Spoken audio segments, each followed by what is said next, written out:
मोदी जी और हमारे कैंडिडेट हर्ष मल्होत्रा लोगों के दिलों में उतर चुके हैं। 400 पार होगा, मोदी सरकार होगी। देखिए, पहली तो आम आदमी पार्टी में कोई दिग्गज नेता नहीं है। केजरीवाल पे जनता विश्वास नहीं करने वाली है। नमस्कार, आप देख रहे हैं punjabkesari.com और मैं आपके साथ संजीव। इस समय मौजूद है पूर्वी दिल्ली लोकसभा चुनाव कार्यालय पे, जहां पे हमारे साथ खास बातचीत के लिए हैं महेंद्र ओझा जी। महेंद्र ओझा जी हैं पूर्वी दिल्ली लोकसभा चुनाव के संयोजक। तो महेंद्र जी, आपका बहुत बहुत स्वागत है पंजाब केसरी में। धन्यवाद जी। ओझा जी, बात करें, इस समय चुनावी प्रचार हुए हैं, सभी पार्टियां इस समय दबा के प्रचार कर रही है क्योंकि आगामी 25 को दिल्ली में होने वाले चुनाव। क्या लगता है पूर्वी दिल्ली का माहौल किस तरीके से है, क्योंकि आपने इतने रोड शो किए होंगे, तमाम प्रचार प्रसार किए होंगे, क्या कहना है पूर्वी दिल्ली का? देखिए, जो चुनावी प्रचार प्रसार झंडे बैनर होते हैं, ये बाहरी प्रचार है। मोदी जी और हमारे कैंडिडेट हर्ष मल्होत्रा लोगों के दिलों में उतर चुके हैं। प्रचार हमारा घरों तक, वोटर के दिलों तक पहुंचा हुआ है। निश्चित रूप से 25 तारीख को जब मतदान होगा तो कमल चुनाव चिन्ह सबसे ज्यादा दबेगा और 4 तारीख को 400 पार होगा, मोदी सरकार होगी।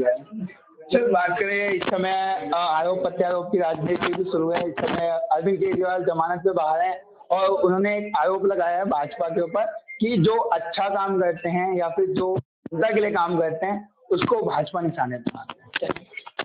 देखिए, वो अपने कर्मों को भुगत रहे हैं, अपने भ्रष्टाचार को, अपने झूठ को भुगत रहे हैं। उन्होंने जो पैसा शराब की दलाली में कमाया उसके रिजल्ट को भुगत रहे हैं। दोष वो किसी पर भी देकर अपने झूठ से बच नहीं सकते। उनको कोई जमानत नहीं मिली। प्रचार के लिए एक छोटा सा पैरोल, एक छोटी सी अवधि के लिए उनको बाहर रहने को मिला है, क्योंकि वो बार बार कह रहे थे लोकतंत्र की हत्या हो रही है और मुझे प्रचार करने के लिए जाना है। 2 तारीख को उन्हें वापस सरेंडर करना है, चुनाव का प्रचार समाप्त होते ही। इसके बाद की बेल के ऊपर सुनवाई तब होगी और अभी इनको और इनके साथियों को, इनसे कम कर्म जिन्होंने किया, उनको भी अभी तक बेल नहीं मिली, तो इनको तो मुझे लगता है कि बेल मिलना असंभव ही है इसके बाद। एक सवाल आपसे और है कि अरविंद केजरीवाल का आरोप ये है कि इस समय आम आदमी पार्टी के दिग्गज नेताओं को निशाना बनाया जा रहा है, जैसे संजय सिंह हो गए, संजय और सत्येंद्र जैन हो गए, इसके तमाम ऐसे नेता हैं। और इस समय आपने देखा मनीष सिसोदिया भी जेल में, तो ऐसा उनका आरोप है। देखिए, पहली तो आम आदमी पार्टी में कोई दिग्गज नेता नहीं है। ये अवसरवादी नेता है, लालची नेता है, भ्रष्ट नेता है। अपने किए को भुगतते हैं तो राजनीति की बातें करने लगते हैं। क्या जजेज इनको ये कह रहे हैं कि आपको हम इसलिए सजा देंगे कि आपने स्कूल बनाए या कुछ और किया?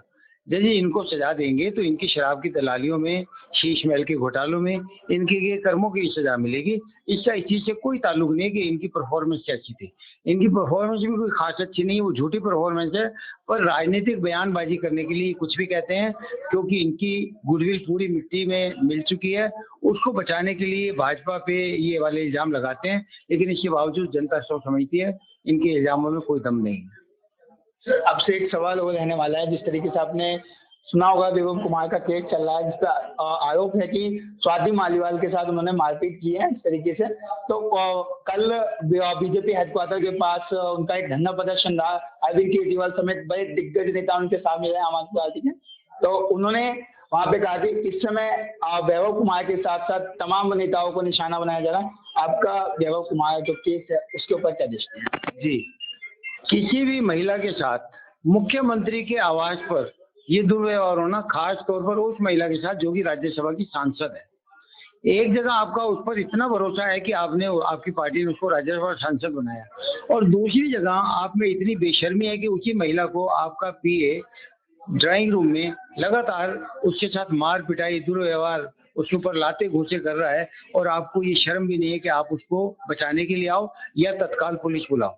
और उसके बाद उन्होंने जो कार्रवाई की, उसके बावजूद केजरीवाल जी और उनकी पत्नी किसी महिला के बचाव में नहीं आई हैं।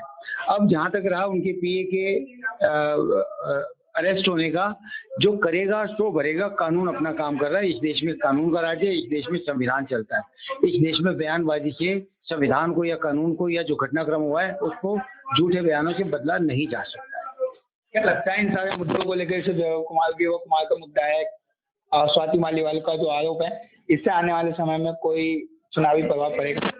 देखिए, महिलाओं में ये बड़ा गलत मैसेज गया है कि केजरीवाल महिलाओं के प्रति, दुर्व्यवहार के प्रति गंभीर ही नहीं है।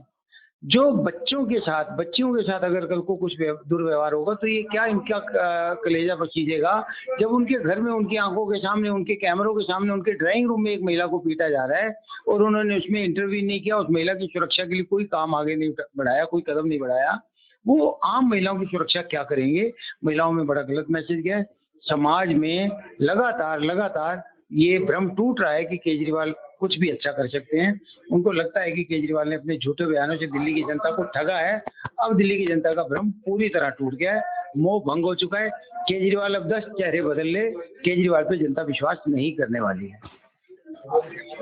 जितने भाजपा कार्यकर्ता नेता हैं इस समय पूरी दिल्ली से लोकसभा संयोजक भी, उन्होंने बात रखी तमाम मुद्दों पे लेके, चुनावी मुद्दा हो चाहे स्वाति मालीवाल का मुद्दा हो। उन्होंने कहा कि जो महिला सुरक्षा के ऊपर ध्यान आने वाले समय में उसका पत्ता जरूर कट होगा। बाकी इन तमाम मुद्दों को लेकर आप लोगों का क्या सोचना है और साथ ही साथ महेंद्र ओझा जी के विचारों को लेकर आपका क्या सोचना है, अपनी राय जरूर हमारे साथ साझा करें। तब तक के लिए बने हैं पंजाबकेसरी.com के साथ।